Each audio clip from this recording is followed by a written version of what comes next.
Wait. I'll be right back. The John Broyles story by Andrew Whitmer. You align a stack of papers as you patiently wait for your next audition. You were very impressed by many of the actors and actresses who came to bring your characters to life.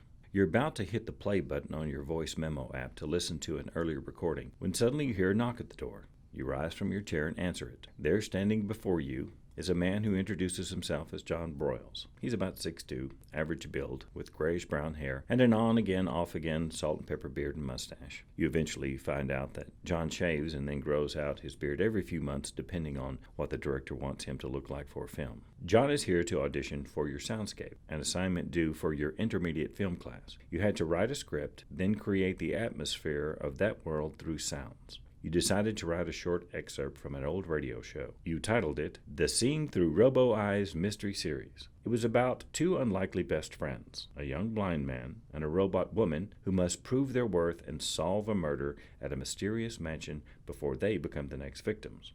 What impressed you most about John during the audition was his voice. John has a very beautiful, crisp, deep, enticing voice, one that could sell you anything whether you needed it or not. It blew you away in the audition when he switched from the higher, fast-paced announcer voice to the deeper, haughty, snobbish, upper British class voice of Colonel Arthur Merriweather, Jr. The announcer. Who killed Margaret Merriweather and Colonel Arthur Merriweather, Sr.? Was it the actress, the producer, the son-in-law, the daughter, the butler, the maid, or did Colonel Arthur Merriweather, Jr. do it? Tune in next week to find out another clue to the mystery. And remember, the Seeing Through Robo-Eyes Mystery Series is brought to you by Can Cigarettes. You can't have a good time without Can Cigarettes. For all of us here at the studio, to all of you, remember to have an evening to die for.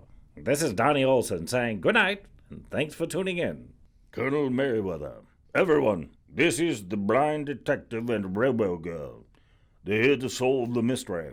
But I'm very sorry, detectives, I don't know what has come over my wife. She's normally so sweet.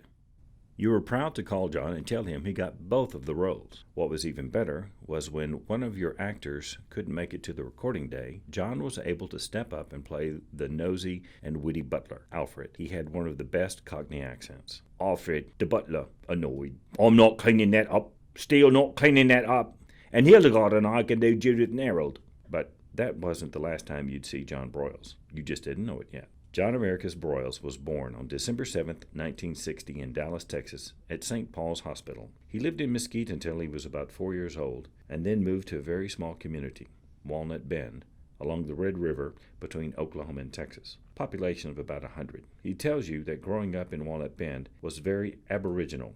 He roamed the countryside every day, very curious, very outgoing, annoyingly so, very inquisitive and active. At 6 or 7 years old, John would be miles and miles away from home with no one with him but the dogs that straggled behind, something that would horrify parents today. However, in those days, nobody would think about it. The world was a safer place. It was a very rustic existence. For him as a child, there was adventure behind every tree. You ask him about his family. John grew up in a family of 6. He had 2 older siblings, Kathy and James, and a younger sister, Julie, who's 10 years younger than John. He tells you that his mother and father married when his mother was 17 and his father was 21 and just out of the Navy. They settled there in Mesquite and were married up until his father's death in 1990. John's father, James Allen Broyles Sr., started out as a delivery man for Budweiser. James used to deliver all up and down what is now Deep Ellum. John's father was also a poet. His family is very fortunate to have a lot of his poetry left. John described to you that his father, James, was very much a romantic type of guy when it came to his views on life. John believes the reason his family ended up in the country was because of James's view of his childhood. James thought he could recreate those memories in the country. His mother, Kitty Patricia Helton Broyles, was so much more than a housewife. She grew up a farm girl, the oldest with 7 brothers. Back in those days, she had to do everything from working in the fields, along with the cooking and cleaning. John's happy to let you know that Kitty is still living. She's 82 years old and as spry as ever. You ask John about his best memories in school. He tells you that his favorite memory was discovering that he had an eye for entertainment. John tells you he was the clown. You both laugh at his remark because you know this to be true. You can totally picture John as a class clown. On the last shoot, he told you how his wife barely ever laughs at his jokes. His wife will sarcastically say, "Oh, that's funny." John has a classic taste when it comes to comedy. It gives you a nostalgic feeling of Lucille Ball or Dick Van Dyke. He likes your type of comedy. Over-the-top slapstick, Three Stooges type of comedy, Guy Falls on a banana peel comedy, hit the audience over the head type comedy. John continues to tell you that he had to learn how to be a class clown and not get in trouble. What you had to do was, in order to get the joke out in the middle of the classroom instruction and to get away with it without being sent to the principal's office, was it had to be funny enough for the teacher to laugh as well, John explains to you. If the teacher laughed, then John was in the clear. However, John had to step up his game and make sure that his comedy wasn't just at the level of his peers. At this time, John also started to learn about things like timing, how to fill in that one beat of silence with a comedic jab or an observation that was quippy or something like that, John tells you. You love comedy, and you definitely know that timing is everything. You've got to set up the joke right. Come in with a witty remark or even end the scene with a zinger. You also knew the rule of 3 when it comes to callbacks, reminding people of an earlier joke and not using it more than 3 times because then the audience would get bored. You then asked John about a teacher or teachers who had an impact on his life. He tells you about his 7th grade teacher, Mrs. Blanton, a woman who was terribly strict. John tells you that a student dare not make a sound in her class. They couldn't just crumble up a paper and throw it away in the wastepaper basket. No, the student would have to fold it neatly and then ask nicely to drop it in the trash bin, and best not to do so too loudly. However, John reveals to you that she also taught him how to learn. Mrs. Blanton walked his brain through the process of being able to understand what he was reading and taught him how to process all of those things. It was toward the end of his 7th grade year when John had his aha moment. It had a big impact on him because the light had come on. He felt now, oh, I can learn anything, and I've learned how to learn. However, he never felt that anyone else made as strong an impact. In high school, he was deeply into sports. Of course, it was Texas in the 1970s. Either you played sports or you didn't go to school. He played football and went to state a couple of times while he was there. John also suffered through classes with coaches who would phone it in every day. Football taught him both teamwork and the type of dedication it takes to truly be good at something that's hard. John tried to get his foot in the drama department. However, he would go on to tell you he didn't like the selections the teacher picked. For college, he did a short stint at North Texas University, a semester. John soon realized that college wasn't for him and went on to work on an offshore oil rig. The next time you worked with John Broyles was a little over a month after you recorded your soundscape. You had once again cast him in another one of your films. This time, he traded his funny accents for rugged, worn-out clothes. Your project now was to make a 2-minute silent film recorded on a Bolex camera. Your original idea of a Charlie Chaplin tribute quickly fell through the cracks when your second actor didn't show up on time. Stressed out and on a time crunch, John helped you change your film from a comedy to a more serious one about homelessness. You titled it Home. As you walked to get your first shot near the old orphan cemetery, John paused and said, "Hold on, let me get some makeup." He then proceeded to walk to a large pile of dirt 10 feet from the sidewalk and started rubbing it all over his face and clothes. John even volunteered during filming to pretend to dumpster dive on camera as he stuck his head and arms inside the dumpster, scavenging for food. He was so committed to the role, even though it was just 2 minutes long. Yet what your high school theater teacher, Mrs. G, said to you finally rang clear in your head. There are no small parts, only small actors. It was this devotion that begged you to want more. Who is this man? What does he want? Why does he do what he does? How did he get there? The fact that John Broyles showed up meant the world to you. The fact that he went above and beyond for his role in this film was a huge deal, not to mention how hard it is as a student to find actors, let alone making sure they're actually going to show up to a gig they're not even getting paid for. Yet here he was, John, ready, willing, and able. He tells you that after working on an oil rig for several years, he finally decided one day that it had become too dangerous. John had already lost his brother-in-law, Joe Rice, a former Marine who was married to his sister Kathy, on a rig they were on. He went on to inform you that the job was miserably hard work where you were under extreme conditions. John then decided to be a bartender, since that's what all actors do. John first got married in 1986. Soon after having a child, his first wife left him with a 5-month-old baby named Audrey. What did John feel like at that time of his life, you ask yourself? A struggling actor with a 5-month-old Audrey? John described it to you with a Jim Gaffigan quote. Imagine you're drowning and someone hands you a baby. John laughs at this remark, and you join in too. You find it admirable that he can laugh at himself even during the worst times. Your friend Cheryl always told you, if you can't laugh at yourself, who can you laugh at? While acting in Dallas, John met his second wife, Tamara, at his new talent agency. She was working in the office. They started dating around Audrey's second birthday. John recalls for you their first date.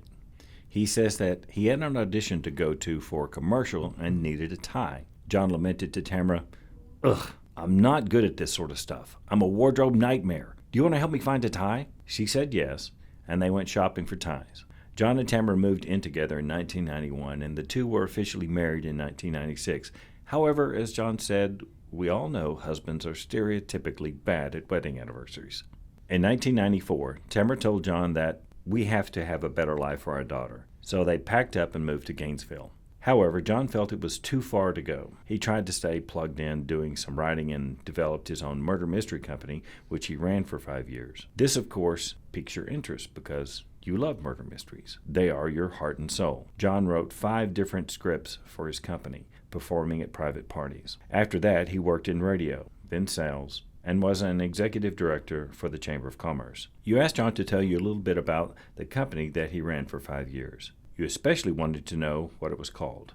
America's Productions, John laughs, because my middle name is Americas. Yes, that's a real thing. John was starving for something to do. He had been so plugged into things in the Metroplex, and now here in plucky old Gainesville, there was just nothing going on theater-wise. They had a community theater, but it wasn't much. You can't be in every show, so I needed something to keep me going. John was desperate to do something to feed his fevered passion. Well, you can write.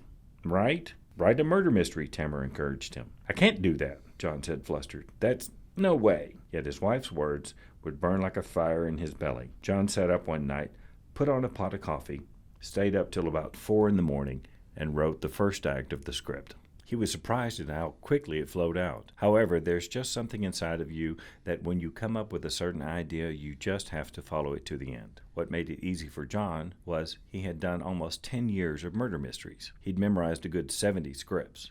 So of course these characters are talking to each other. Of course this is coming up. I've done this forever, John thought. He wrote his first script, and it was titled Route 1 Murder. The piece was full of small-town local humor, and it did pretty well for 5 years. They performed all over North Texas and southern Oklahoma. John's scripts usually had 5 characters. They'd had regular gigs at some restaurants, coming in once a month to do a murder mystery. The shows were good, and he was very proud of them. Everybody always had a great time, John went on to say. It was such a wonderful feeling writing something and then turning it over to your actors and then standing outside going, okay, here it comes. There should be a big laugh about right here.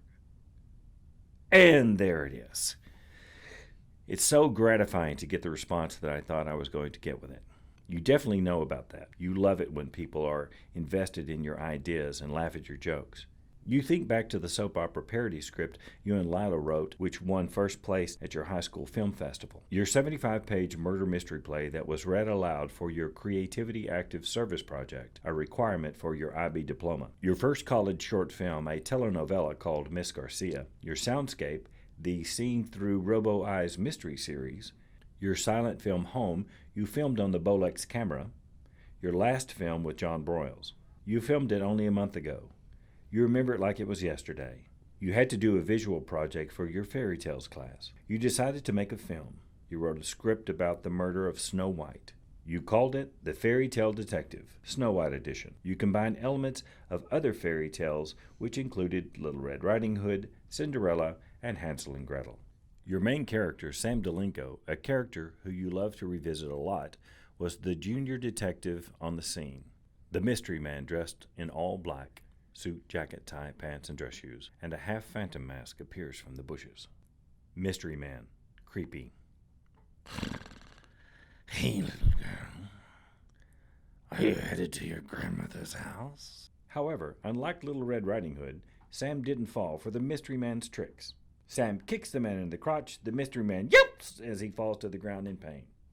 When you got the idea for this film, you never thought in a million years that the entire thing would be re-recorded with French dialogue. You loved the idea of making it a film noir and coloring it black and white. However, The thought of losing your audio made you sick to your stomach. Unfortunately, the audio was formatted on your friend David's SD card by the sound guy on David's shoot. Yet you asked John if he would re-record his lines in French, and he said yes. Right before you're ready to record, John tells you he wants to listen to the dialogue once more. You hand him your phone with the voice memo app open, and he plays it again. A middle-aged woman says something in French that you've heard 50 times now. You tell him that when the woman helped you translate your script into French, we decided to put the words, "Hey, little girl," at the end of the phrase to make it creepier. John replays it one last time and says he's ready to go. You hit the red button on the Zoom H5 recorder. The numbers start counting the seconds. You place the recorder in front of John and tell him to begin. He takes a deep breath. L'homme énigmatique te raconte. Votre chagrin, petite fille. You realize that making a fairy tale foreign film with English subtitles is all worth it when the head professor of the film department, Patty Newton, tells you she likes your film and that you could show it at the end of the semester screening next weekend. You find out that John only started acting again very recently, after he and his wife moved to Burleson in October of 2017, only 5 months before you met John when he auditioned for your soundscape. You wonder if John's love of mysteries drew him to the audition. Tamara took a corporate job and told John to go back to doing what he loves, acting. You ask John if he has a favorite role he has played. He tells you that the minute he came back, he was blessed with being cast as Atticus Finch in To Kill a Mockingbird at a local theater. John told you he couldn't believe he was able to do this because it's one of the roles on his bucket list. One role an actor just has to play, especially when it's a character the actor really admires. John said that, undoubtedly, Atticus would definitely be his number one for theater. For the film things, honestly, John hasn't gotten anything that stood out to him. He feels that he hasn't been able to do enough on film that was character-driven for him to be able to say that this is a character that I really like. Back when John was first in the business, he spent time trying to figure out where he fit, and a lot of that was how he was perceived. Lou Diamond Phillips told you, it's like selling Tupperware. You must brand yourself. The way that John looked, the way that he sounded, was how he was cast in things. John learned that once he got there, it was up to him to show them he could do other things. John goes on to explain that it's the same way now. Since he's come back into the business as an older man, he must redefine and also rediscover where he fits. Based on the roles I've been getting, apparently I'm the angry white man, John says, bursting out laughing. Everything that I'm cast in now, almost exclusively, is he's a racist cop, he's an angry dad, he's an abusive husband, and I'm like, you guys have issues, and apparently I'm here to play them out for you. John chuckles again, and that's been interesting to see. Why do you think it's important to work on student films? You ask John. First, he thanks you for allowing him to be in some of your own productions. For me, John begins, it was the fact that it's available. The technology has changed so much. Let me put it to you this way. When I left the business back in '94, acting in the Metroplex, I had a pager. That's how my agent communicated with me. Pager would go off, I would have to go find a phone, and this is before everyone had a cell phone and all those things. John explained that the production quality one has now to sit here and edit off their laptop used to just be the job of an entire production house. No one did this before because it was too expensive. Since he came back into it, the technology has now made it easy, so even the average Joe can go out, shoot a movie, and make it work. For John, that was a great thing, because when he first got started, he had no footage of himself when he was first looking for an agent. John used to say, I don't have anything to show you. I haven't done anything in forever. However, since he returned, he has been able to put together a reel to give directors an idea of what his range is and how he looks on film. If there is an opportunity to work, no matter what it is, John will take it. He believes the best practice is doing it because there didn't used to be all this opportunity. There weren't all these independent things going on all the time. The productions were always too expensive to settle up. Now, so many people are able to get into it, John continued, and I love that because it gives me a chance to practice what I love to do. What John learned from acting was patience. He says, it's taught me to be realistically hopeful. It's given me a clearer view of my expectations and the reality of what I'm doing, what I can do, and what I'd like to do. John reminds you how wonderful certain people in this business are, those who love what they do and always give their 100%. He wants to work on the really good films, be involved with the really great characters, and get a chance to work with other great people. When the magic starts to happen, and it does, it really starts to play out.